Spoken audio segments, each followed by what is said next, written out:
Bienvenue sur myschool.tn. On va continuer l'étude des oscillations électriques libres et amorties.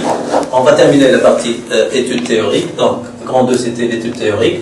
Troisièmement, on va parler de l'énergie dissipée entre deux instants quelconques, T1 et T2. D'accord?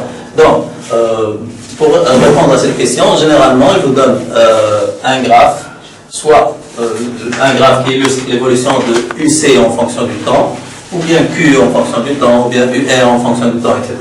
Il vous donne deux instants. Par exemple, là, l'instant T1, qui correspond à T égale 0, et l'instant T2. D'accord? Deux instants quelconques. Donc, on remarque déjà que pour T égale à T1, qui correspond à T égale 0, mais ce n'est pas très important, là, on a la courbe,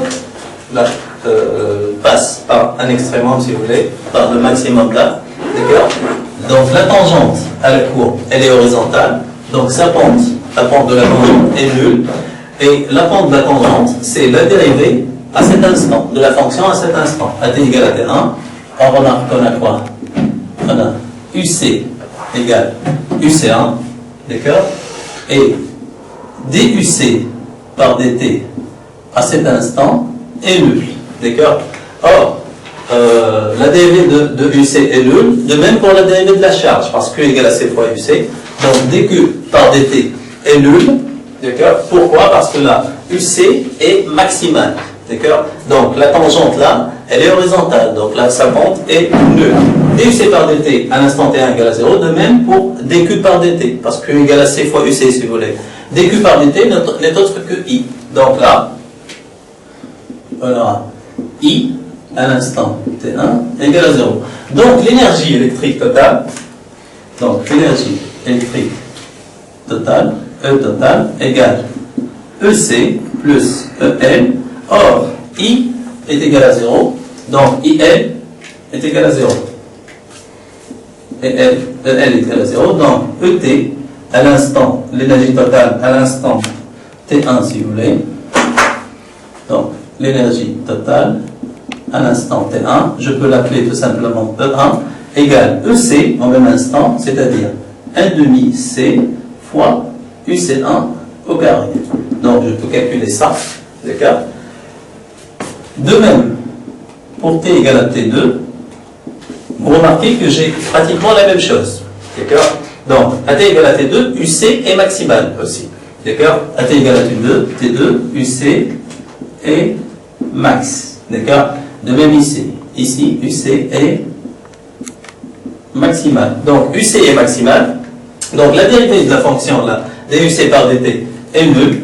Donc, DUC par dt à l'instant T2 cette fois-ci égale à 0. Donc, I à l'instant T2 égale à 0. Donc, E2 égale EC à l'instant T2. Donc, égale EC à l'instant T2. Donc, égale 1 demi C fois UC2 au carré. Je peux calculer ça aussi, là. D'accord? Lorsque je veux calculer l'énergie dissipée, donc je vais utiliser juste la formule suivante. Donc, E dissipée. Là, il faut faire attention, on parle d'énergie dissipée, donc je dois avoir quelque chose de positif, d'accord? Donc, il ne suffit pas d'écrire delta E, ou bien E2 moins E1, si vous voulez. Là, puisque la fonction est décroissante, l'énergie diminue au cours du temps, donc ces deux moindeurs seront négatifs. Donc là, il faut faire attention, c'est valeur absolue. Delta E, ou bien E2 moins 1, ou bien tout simplement, si je veux avoir quelque chose de positif, donc c'est E1 moins E2.